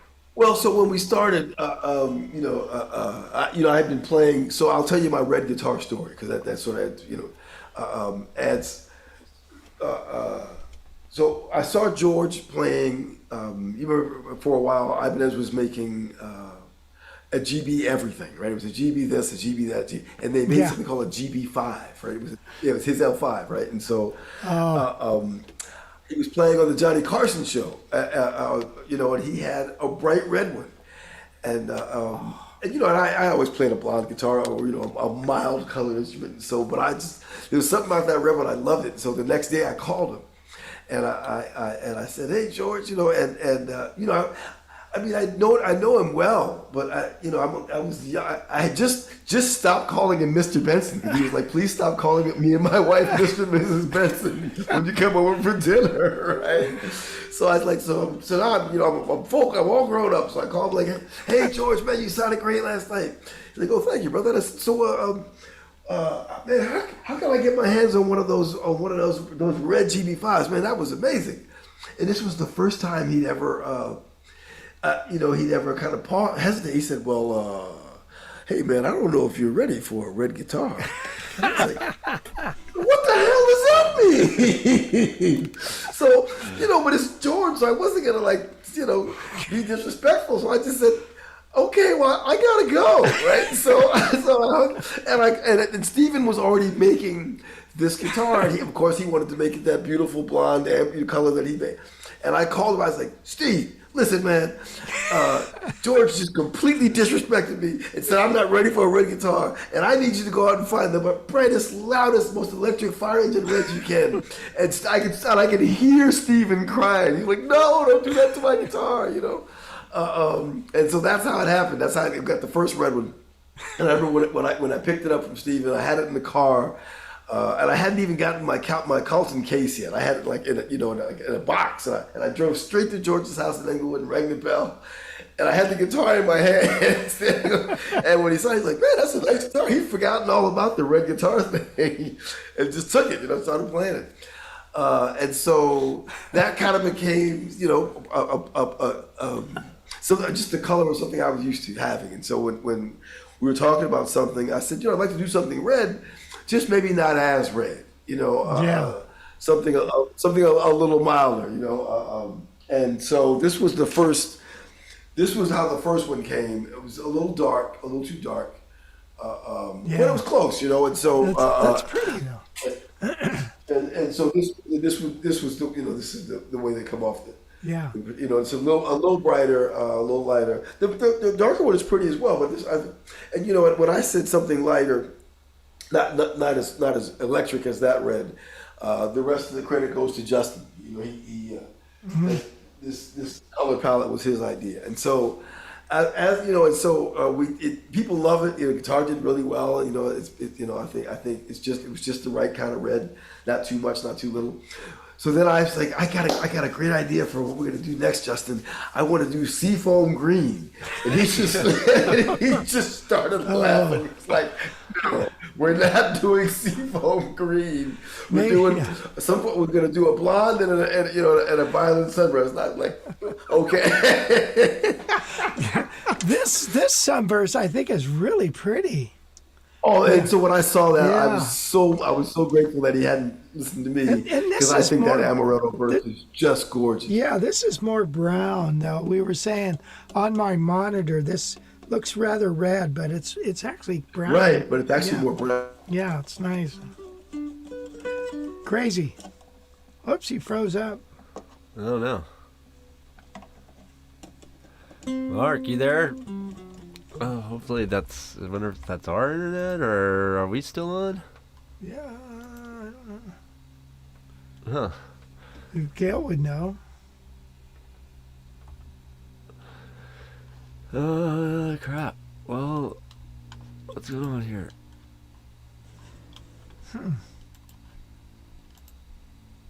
Hey, Gail, are we on? Yeah, we're still going. We are? Yeah. Let's see. He just texted. He's here. He's reconnecting. Oh, okay, good. Yeah, that's funny. Yeah, so if you guys have any other questions you want to ask Mark, get them in now. Trading only. You're asking. We are taking questions, so go ahead and fire away. Probably just got disconnected internet wise, yeah. but This- it was a fun interview for sure. This one fella, Paul. No, is it Paul? No, it's. Is there a chance the same guitar will come out with a routed full-size pickup? Doubtful.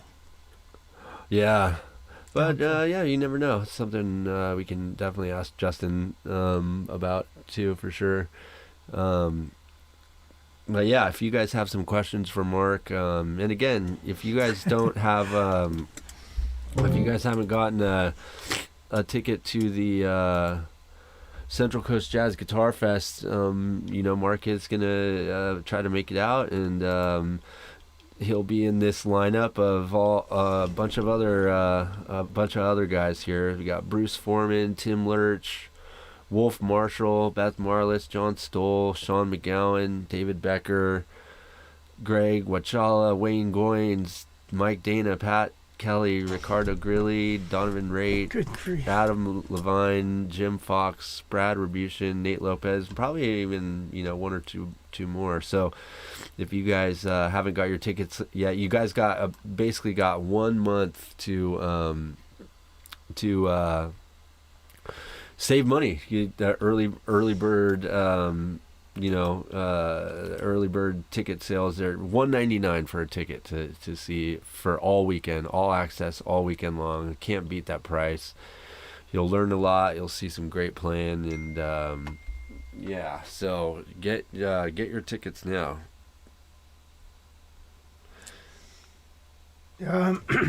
So is Mark? He's trying to reconnect right now, so we'll see what happens. But yeah, unfortunately, internet problems happen. So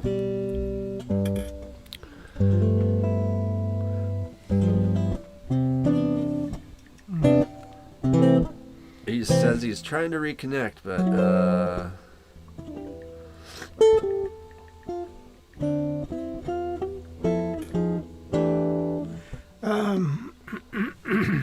Let's see.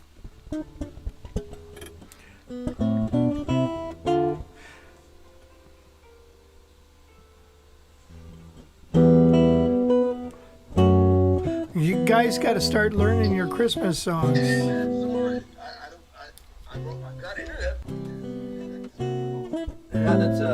that's weird.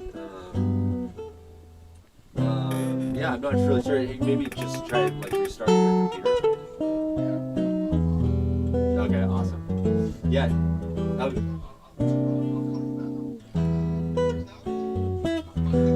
This one's Awesome. a pretty Sounds good, easy song.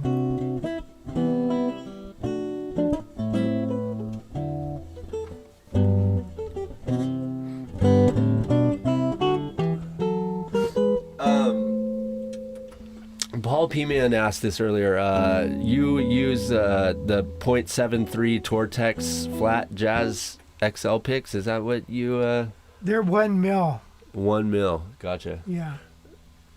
Yeah. So he's got the 1 mil, and yeah, he's trying to reconnect. He's not sure what's going on. I told him to restart his computer, and so we'll see if he can get Okay. he can get all settled in here.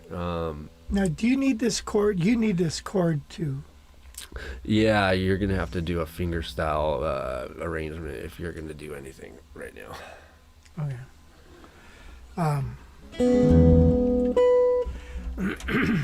Let's see. You know what? Here's a cool chord, man. Let's look at cool chords. Here's an A chord, flat 5 with a 9, and a natural 5. It's kind of a cool little sound. I like to end it on the end of that one. There was I've ran across some other cool chords and I forgot them now.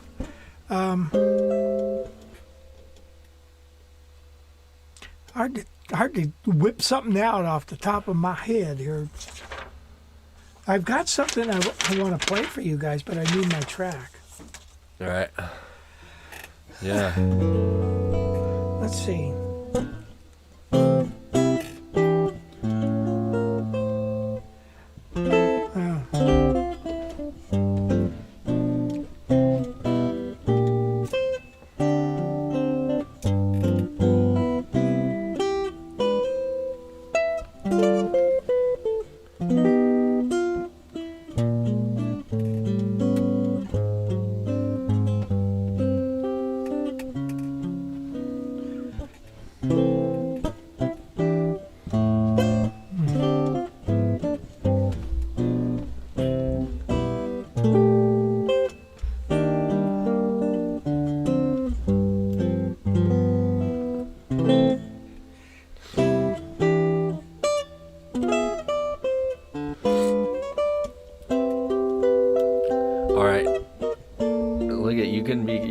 Tom was saying, look at, you can be right-handed here and then left-handed here.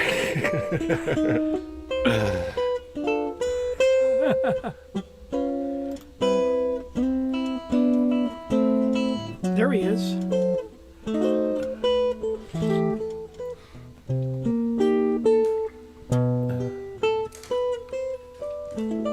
All right. Hey there. Don't you love the internet? It's great when it works. Oh, absolutely. Wasn't this supposed to be better than a landline? Isn't that how this works? Right. Yeah. So we do have a couple other questions here from our guys here. Awesome. Sorry about that, guys. Lachlan asks, how was it playing with Jimmy Smith? Oh, yeah. It was, it's like surfing. You're watching like the big surf competition in Hawaii where they're doing the pipeline, and you look these guys and the guy's coming through the wave and he just barely makes it. It was like that at every moment. It was the most thrilling and nerve-wracking, terrifying experience. Because he was like a hungry lion, he just attacked the organ and the music, and I started playing with him in 1990. Wow! I had met him. I met him once with Macduff. But I was playing Macduff a little earlier than that. But the night my first son was born, they kicked me out of the hospital at 9:00, and so I just have 23, a brand new, got a brand new baby. They kicked me out. I'm excited, and my buddy says, "Hey, Russell Malone, the guy you were talking about," because I had talked to Russell over the phone. We had never met in person. He's playing. He's here with Jimmy Smith at this place called Indigo Blues, and so I went and I played up, and Russell and myself and Bill Easley and Grady Tate. We played till like 4 or 5 in the morning, And oh, wow. Shortly thereafter, Russell left to go out with Harry Connick, and so Jimmy Smith. They called, and I had at that point I was making my own records and touring and everything. But I whenever he called, I was there. Jimmy right. Smith. And it was amazing. And unfortunately, there are some videos. There's a couple of videos that are popular. I see on YouTube, and that's from Jimmy late in his life. He had fallen and broken his left arm. And so we had a bass player playing, and he still wanted to play, but he was just a shadow of his former self, and he got sick, and unfortunately he passed away, and never really regained his form, But when I was the first 10 years or so that I was with him, it was the full Monty, the full thing. It was Jim Smith, and he was a powerhouse. Yeah. And also, he had no hesitation to throw you out to the wolves. You know, like we'd be playing just trio, you know, and then he'd say, "Now, ladies and gentlemen, we're going to feature our guitar player, Mr. Mark Whitfield," and then he'd just get up and walk off stage. And, you know, and so you know, and I could play a little solo guitar, but you know, I was no Segovia, right? And so I was just like, great. So I'll be back about 3 or 4 minutes, I'm sure. You know, da da da da da, and you know, and then 5 minutes would go by, you know, and so he forced me to really work on a solo repertoire, or you know, a way of playing solo guitar that was, because I just felt like it was such a mood kill, like, you know, got all this crazy, this big wall of sound, and now here's the guy with the little toy guitar playing solo, you know, for you know, a bunch of Jimmy Smith fans, and so it was an extremely rewarding situation, you know, but at first it was scary, and I could think, wow, I need to learn some more solo tunes and figure out how to do something a little more exciting, because even I'm bored with this, you know. Did you guys play West tunes? We played things from their duet records. Oh, you did. Yeah, we played Maybe It's Cold Outside and, you know, OGD and all. Yeah, you know, Jimmy had he played a pretty set repertoire, you know, and so that. But you know, it's funny. One of my early gigs with him was a Verve thing at Carnegie Hall. My first time playing Carnegie Hall, and I got to, and we played the Oliver Nelson arrangements with the Carnegie Hall Big Band and Jimmy, and I played Wes's parts, and it was an amazing experience, because, you know, Jimmy never read music. He didn't, you know, he didn't read, and didn't really talk about music in theoretical terms at all. So and how I found out, so I'm standing kind of next to him, you know, it's us, the two of us, and the orchestra behind us, and he said, "Hey, listen, hey Mark, you know, when it was time for me to solo, Oliver Nelson would just look at me and go like this." He said, "So when it's my time, just leave me and go like this." And I'm saying to myself, "You gotta be kidding me!"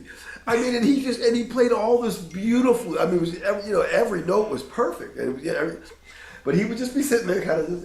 I look at him, I'd go like this, and he'd start playing, and then he would just, you know, something about, you know, the genius brain that I'll never understand, but, you know, but it was you know, it's great. Wow, that's crazy. That's funny story. That's crazy. Boy, I love those records. They're so good. Oh yeah. Down by the riverside and Milestones and all that. Oh yeah. I like that Besame Mucho. I love that little thing that he does. Yeah. You ask. From Boston, yeah. Yeah. Another question here from Get 7 Jazz is, how many standards do you know by memory, and what's your favorite one to play? Well, I'll start from the second question first. I think my favorite standard to play is the old Without a Song, Sonny Rollins and Jim Hall from The Bridge. I'm that, and there's another tune on that record, You Do Something to Me, and I think it's just my favorite of Jim Hall. You know, he's just so brilliant. And it's, you know, in terms of how many standards do I know by memory, at this point, it's how many standards does my old memory remember? Like, it's just. You know, we didn't have, we didn't have a computer. You know, when I went to school, you know, in '83 when I went to Berkeley. So we had a real book that was a photocopy of some, you know, right. A very illegal real book. You had that, and I owned 19 records. That was my music collection. So when I got to Berkeley, you could go to the library. They had a listening library. Every album that was out was on these reel-to-reel tapes. You put it on the machine, and you could dub it to a cassette for your Walkman. So that's how I learned music. And I would look through these approximate chord charts, you know, melodies, the charts that were written in the real book, because most of them were close but not perfect. And then you correct it with with the record. And I'm telling you the story because it was, I think for me, it was the process of listening to, finding a definitive recorded version. Sinatra was one of my go-tos, he and Ella, because it was so literal with the melodies, right? And so you can listen to Miles, but you're just like, I don't know what the real melody of Stella by Starlight is. I just know he played something amazing, right? And so I would listen to Sinatra, old singers or older versions from instrumentalists. And it was that process that I think helped me to commit them to memory, because it wasn't just something I learned from looking at the page real quick. I spent some time learning it and learning how to play a chord melody, and so there was, at some point, I had a pretty big repertoire of standards that I played, and you're playing them all the time. But then you started making records and writing my own tunes and playing with people, and then you doing other things, and then I found that I had lost a lot. Forgot the bridge on this, or the tag on this, and so I try to go back and hold on to, I don't know. I'm sure I can come up with 50 or 75 or something like that I almost could play from beginning to end. But it was a time when I knew quite a bit. Yeah. Sure. But it's hard to retain something when you're reading it out of a book. It's like, all right, so you sit down and read a book. So okay, recite back the last paragraph. Right, go. Tell me what is that on page 422, right? It's like, Yeah. I mean, once you read something, you almost kind of forget it, right, you internalize whatever the message is or whatever that is, then you keep on moving. Yeah, sure, yeah. So you got to go through that process to really learn it. There was a tune, okay, you played. I just, I got to confess, Mark, I haven't listened to a lot of your music, but I think I will now. But thank you. That's actually a great compliment. I appreciate that. Thank you. But you know that when I saw this video of you playing with that West Montgomery L5, and I think it was something like you had something going on there, but then you modulated. Oh yeah, sure. But then you came down, I think down to F sharp major. Is that right? Something like that. And then I don't know. I thought. What tune is that? I don't know. I'm asking you. I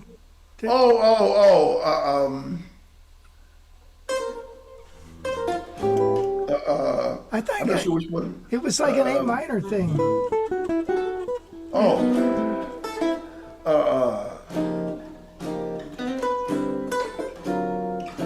Something like that. Yeah. Washington Square Thoroughfare. So I wrote all those songs about my early experiences in the West Village, running back and forth, sneaking into the back of the Blue Note and the Village Vanguard, and to hear Art Blakey and Elvin Jones and stuff. Wow, that's so.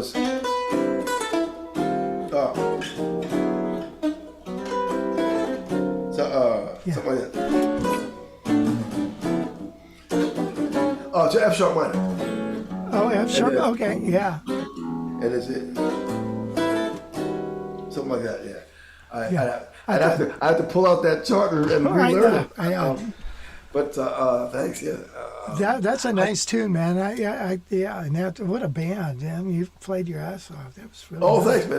That's great. Peter Martin on piano. He'll keep you on your toes, that's for sure. Yeah, no kidding. Good grief. The problem with learning your own songs is, if you're like me, you end up rewriting them, and after a while, we're in that case, we're exactly alike. It's like, what? How did it go? Right. And the other thing is, I would write these songs back then. I'm glad that my focus as a composer, as it were, is about writing melodies and things now. I would write these back then. I just needed music to play with my band. I needed something to vehicles to play, and so I would end up putting things together that were more like riffs. And they had changes that I was already familiar with, and 2-5-1s and things like that. And I'm just lucky they were okay. You know, sometimes I think, you know what I mean? They weren't not necessarily great songs, but we played them all the time. And so as I continued to grow and learn music and find new things, I left a lot, you know, you just kind of put a lot of those songs aside because to play them, you go right back to that sound again, you know, and I was trying to continue to grow and develop. And so there's very few things that I still play now from those days, except for the ones that I've allowed myself to rewrite, to change, Right. And things like that.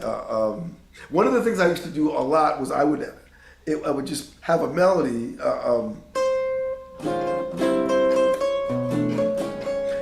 and put chords underneath it, and that was often where those riffs came from.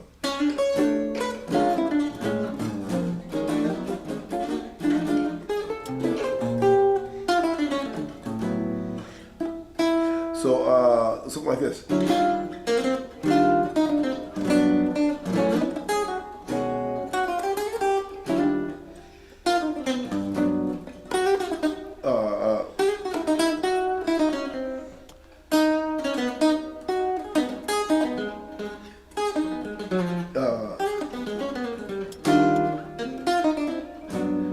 I call it small steps.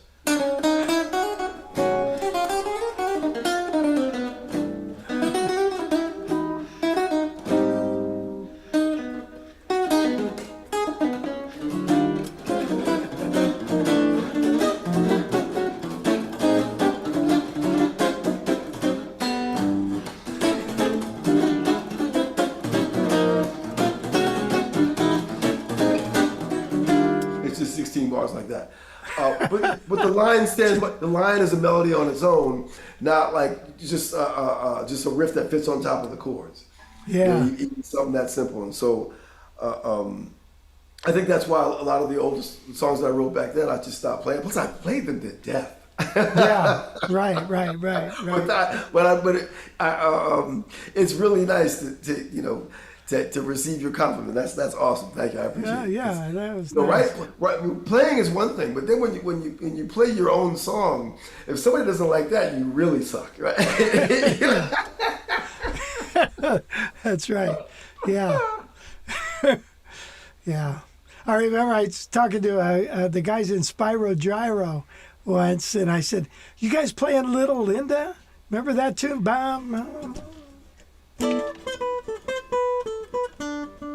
Yeah. No, we refuse to play that song anymore. We'll never play that song again. We played it 10 billion times. You got to play your hit, don't you? Yeah, well, that's the other thing. I never had one of those, so I wouldn't know. I remember. I never asked. I never would ask George music business questions. I'm not much of a businessman. I just wanted to, and I wanted to just be around him playing guitar. But he would always, hit me with little tidbits. He's like, he said, you don't want. He said, one thing you don't want to do is make a hit right away. And I was like, well, that's easy we're to do. really out of danger there, bro. Yeah. But he was sort of lamenting. He says, because once you develop a fan base of people for a particular thing you've done, then you literally owe it to those people to do that whenever they come to see you. And as a creative artist, he said, man, I'm still playing Breezin'. And I was like, yeah, and we still want to hear it. So don't change now. That's right. Yeah. But the funny thing about that record is, I sort of understood. I thought, that was weird that he doesn't seem all that like it was that big of a deal. But he was recording for Creed Taylor for CTI, and he made the record Good King Bad. And at the same time, Tommy LaPoom at Warner Brothers was having a guitar contest for his next artist that he was going to sign. He got George, Larry Coryell, and Pat Martino, and they all played a night at Carnegie Hall with their bands, and then whoever won got the record. Really? Right, and so George, he played and sang, and they chose him, and so he went right back into Van Gelder's in Englewood with the same band that he recorded Good King Bad about 2 months later and recorded "Breezin'," and I mean, well, the record is what it is, Yeah. But he said Bobby Womack, the guy who wrote the song "Breezin'," showed up to the studio with his, like, got on the guitar with his guitar already, like around his neck, like, George, before you cut it, I got this thing, because Bobby had already recorded "Breezin" as an instrumental, Oh, I didn't know that. Yeah, he recorded it, exactly, no one knew it, right? He said, George, man, I got this new idea, it's gonna be a hit. And he said, Bobby Womack ran in the studio playing it. And so they cut the song that day with that intro. And that's the hit. Right. After that, it doesn't matter what you play. Now, was it Phil Upchurch that did the bass? Or not? Yeah. So that's Stanley Banks on that song, but Phil plays bass on what's it? That one's 6-4. It's like something like that. But something like that. Oh. Yeah. That's Phil Upchurch's song. He wrote it and he played bass on it. And he played bass on a lot of things. But it's funny, I had to ask, I got to see Stanley Banks. He came to my gig last week in New York with Isaiah Sharkey, and I asked him about some of those songs. Because that's why I switched to guitar, because I saw them playing on PBS, George Benson's band, with the Boston Pops. And they did all the music for "Breezin'." And so and I saw Stanley playing bass with the tambourine on his foot and the whole thing, What a trip. I decided I wanted to switch to guitar, Yeah. Well, you made a good move. Well, good thing for everyone I didn't try to switch to singing, because that would have been a disaster. Well, yeah. Well, how we doing on questions? We probably there's a couple more here real quick. One interesting one here. You can probably sum it up really quick, though. Trading Only asked, I wanted to ask Mark, how do I develop the solo style that you play? Like the couch video you did on YouTube. Oh, well, I used the man that I consider to be the greatest of all the solo guitar players as my inspiration. I was playing bass in the school band orchestra as a little kid, and my bass teacher bought me had given me a couple of those Pablo records with Oscar Peterson and Ray Brown and Joe Pass. Yeah. And I just fell in love with Joe Pass, everything about him. And then my parents, we moved to Seattle. I'm sorry, you said sum it up real quick, my bad. So anyway, real quick, my school orchestra, my high school orchestra from Bellevue out in Washington, we took a trip to Disneyland in Anaheim. Okay. To play in a high school competition or whatever. And I wandered off from the kids, and there used to be a venue at Disneyland where jazz greats played. And I happened to be the Carnation Center. Yeah, exactly. And so Joe Pass was playing there, my solo guitar in the afternoon, like 2:00 in the afternoon. I walked in, and it was amazing, And so I watched him for an hour or so. I had no idea what he was doing, because there was so much happening at one time, And so then I went to a place called Bud's Jazz Records in downtown Seattle. And I bought all the virtuosos, Oh yeah. That series and and I just. Like I said, we didn't have videos and things back then, so I remember kind of what I saw, and I just started trying to play a standard by myself, with the melody moving and chords and right. one thing at a time, and that's how I found all these. That's how you find chord voicings. Well, how am I going to play a B flat here? And so forth, and I love this style so much because it was motion, something. It was engaging.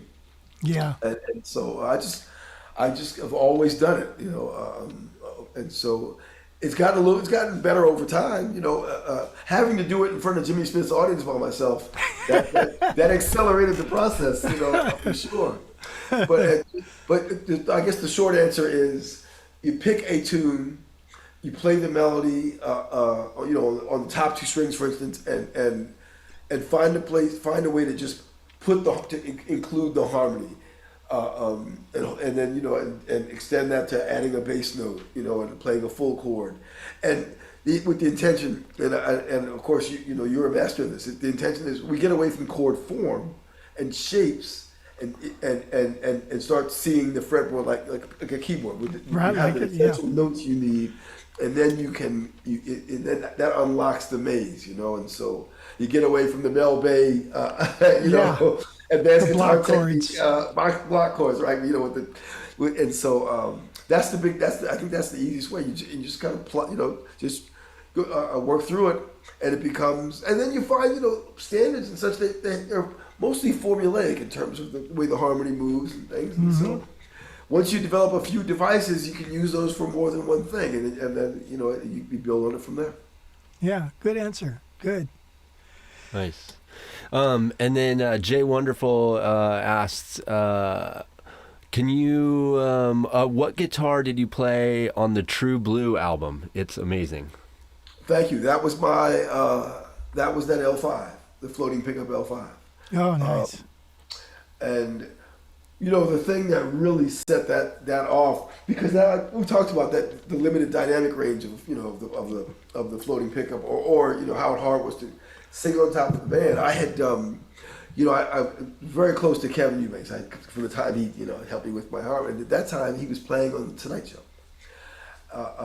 And so I went, and I was a guest on the show. I played in the band. Remember Branford, those guys used to have someone sitting in, so I sat in with them and played. Oh, nice. And, Kevin at the time was using Mesa Boogie amps, and so I loved his sound, and so I got a couple of those Mark IIIs with the onboard EQ, the beautiful amplifiers, and so I used one for that True Blue album. And I don't think I ever got a better sound than that.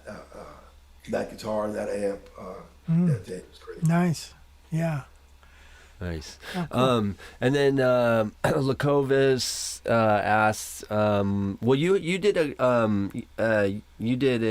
a course a while back, years ago, called something along the lines of Getting the Gig.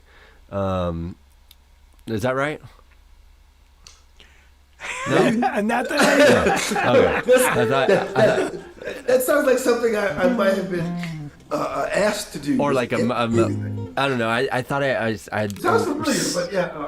What was the question? The question is, what would you say is a quality a guitar player should have in order to work a lot? Oh, I know what he's talking about. Okay.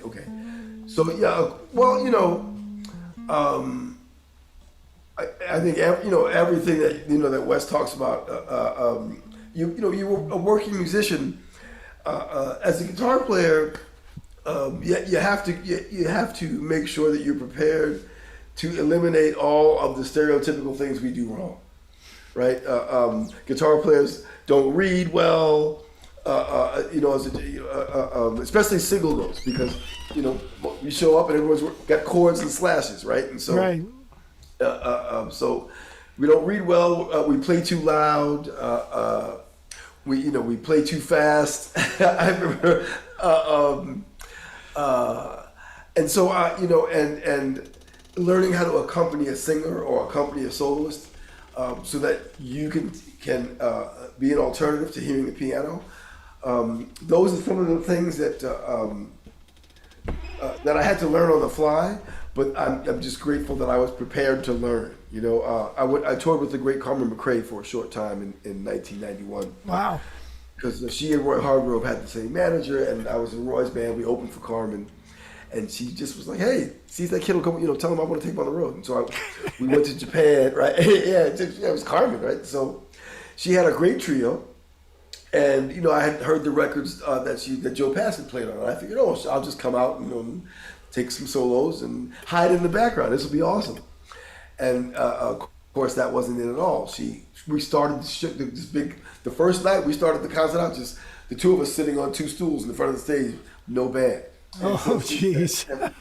Yeah, and of course, every song was in a fourth away from where it was supposed to be, Yeah. And so she's like, the very thought of you in G flat, whatever, and so I didn't know how to play an introduction. I had never played, I never played one, a decent one, right? And so whatever I played, it might as well have been.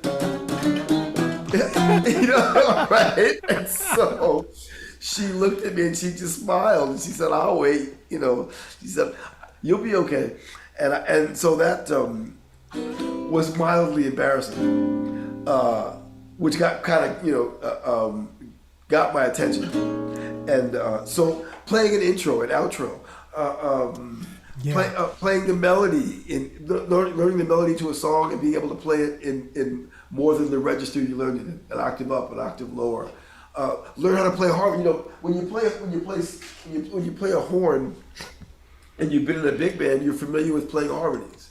So if we're playing together with someone, you're playing a tune, you notice horn players almost always have a sense of how to harmonize the melody. So you can. Right, that's true. It's not an ensemble. And guitar players, that's not something we often do. If you're there, you're playing by yourself with the band. And so learning how to function in all those ways, a guaranteed way to get a gig and to keep it. If you can sort of handle, and this isn't being a jack of all trades, it's just really just learning all the different aspects of playing music in an ensemble. You know, it's a lot more than learning 3 chords to start a band, which is what I thought it was going to be. Yeah. Yeah. Exactly. Those exact same 3 chords. I thought that was the key. Yeah, that's it. That's it. There ain't no money past the 5th fret, right? Yeah, exactly. Unless it's high up on the E string. Yeah, exactly. Play. Right, there you go. Yeah. There you go. Well, I think we've probably worn you out enough. Well, I know if you don't stop me, I'll talk all day. So, Yeah. which is a footnote for you guys for when I come out there. Make sure I have a very structured time. Yeah. For sure. We'll have to get him a big stopwatch there. Yeah. There you go, or big stop light. Yes. Oh, you're sure fun, Mark. And this has been great. I really appreciate you coming on and doing this. I feel like we've gotten to know you pretty good now. Yeah. Well, I couldn't be more pleased to be able to do this. It's a real thrill, seeing you and talking to you guys and being part of the show. And congratulations on creating such a great home for all things jazz guitar and guitar related. Oh, It's not very easy to find information like this and to be part of a community like this. So keep doing what you're doing. It's beautiful. Okay. Well, thank you. And well, let's talk soon, okay? And we'll talk about the Jazz Fest and stay in touch. Okay. Yes, sir. If Yes, ever sir. you've got some things that you got to tell somebody, call me up. Absolutely. Oh yeah. Hey, check this out. Yeah. Exactly. Well, gentlemen, I'll let you guys go. Thanks to all the viewers. I appreciate you making me feel at home. Yeah, man. This was a lot of fun, man. I really appreciate it. And yeah, I'll be catching up with you probably a little later today just to check in. So thanks a lot. And, Awesome. And we'll talk soon, man. Okay, beautiful. Take care. All right, bye. Take care. Well, phew, that was fun. What a great guy. What a wonderful guitar player, too. Jeez. And what a history he's got for being such a young guy. So, anyway. There we go. Yeah, that was fun, man. He's super cool, man. And so I'm glad we got to. I'd been trying to work on getting. Can I have this cord back? Yeah, go ahead. I'd been working for a long time to try to get us in touch with Mark, and finally all just kind of fell into place real quick for us, which was lucky. And here, just pull it. Plugged into something. Oh, sorry. There you go. Go ahead. Yeah. So yeah, it was a really cool, and it, to be honest, it wouldn't have happened without the guys over at D'Angelico. Yeah, boy. They're those guys are like I great. said, they're a great company, and they care a lot about their customers and stuff. So, and again, if you guys want to get a Soho, we're going to be able to start getting them probably as soon as next week. So if you guys are interested in getting one, let us know. Send us an email. We have our contact information in the description, and let us know, because they're a really nice guitar for the money, definitely. Yeah. So I think anything in the D'Angelico line, exactly. Definitely can get. We have a Style B for sale right now on our website, but we can also get that EXL1, that new one, which is they're really great guitars for under $2,000. Hard to find something comparable, but yeah. Hey, so I'm going to play this song, and then we're going to cut out. What do you say, Wes? Sure. Yeah, I think it's burrito time. Yeah, I'm pretty hungry, definitely. Let's see.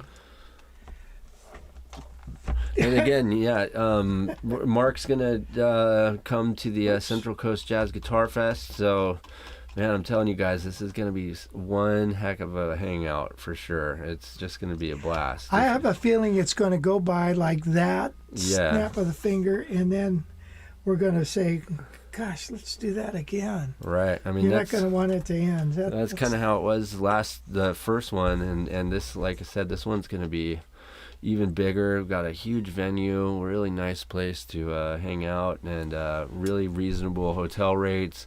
$200 gets you a full access to everything we got going on. 20 or so teachers are going to be there, not just teaching, they're going to be hanging out. So you're going to be able to chat with them, hang out with them, buy them dinner. There's going to be a place where there's not many places where you're going to be able to do that. So definitely encourage you to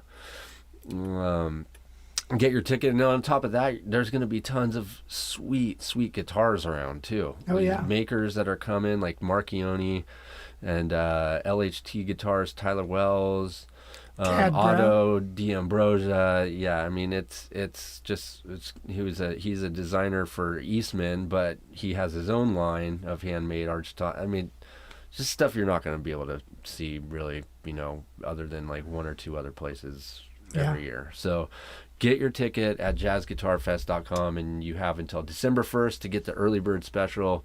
Price is going to go up a little bit after December 1st, so hurry up and get it, and make sure you don't miss out, because it's going to be a lot of fun. I mean, just that interview was a lot of fun. It's going to be like that interview on steroids with all these guys telling stories. I just thought of something we need to ask them. I'll talk to you later. Shoot. Okay, so thank you, Wes. That's nice. You got to get your ticket. And make sure you book your hotel room through the website. Don't call them direct. Don't try to go through vacation, because the rate is sky high. Right. The rate here is what, $185? $189 a night. Just this big red link is all over our page. Make sure you click the red link, and you'll be good to go. Also going to be an open jam room for students. Just, we have a rhythm section in there playing.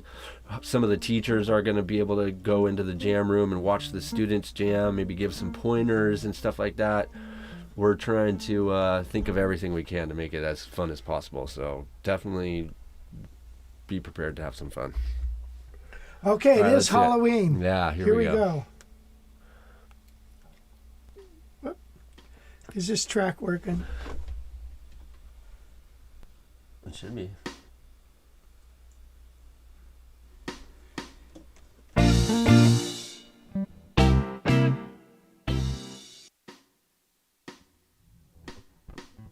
That's it. Did you just make that track today? Yeah. Nice. That's awesome. That's the kind of stuff you can do with Band in the Box. Is hear an old TV show and then go in there and make a track and play along with it. In case you were wondering. Anyway. But yeah. Hey, thank you for joining us, you guys. I really appreciate it. We're going to we'll talk about this guitar next week. It's on the website, right? H550. Yeah, it is for sure. Yeah, and it's for sale. It's beautiful axe. Yeah, there's a link. There's a link in the description that features all of our guitars for sale. Yeah. Just go to guitarcollege.com, click on guitars, guitarcollege.com/for sale. And yeah, we just added 3 new guitars on here. So go check them out. Got that Gill, got the Heritage, and then we also got an Eastman on there, not to mention the others that have been on there, that Benson that we've been talking about. So yeah, go ahead and check it out. Yeah. Yeah, we wanted to. All right. Yeah, check them out. That George Benson, like Mark said, that George Benson sure sounded good. Yeah, it's a sweet guitar.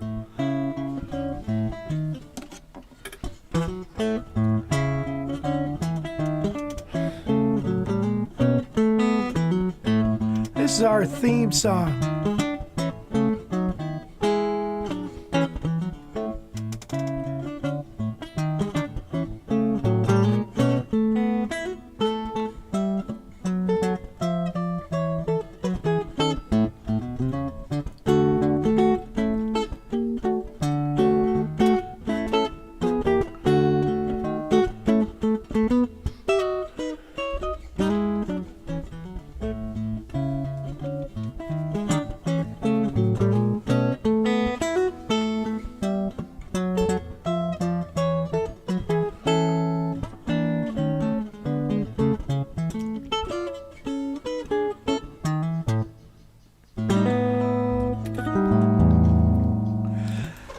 All right, guys, we'll see you next Thursday, 11 o'clock. Please come by. Without you guys, there's no show.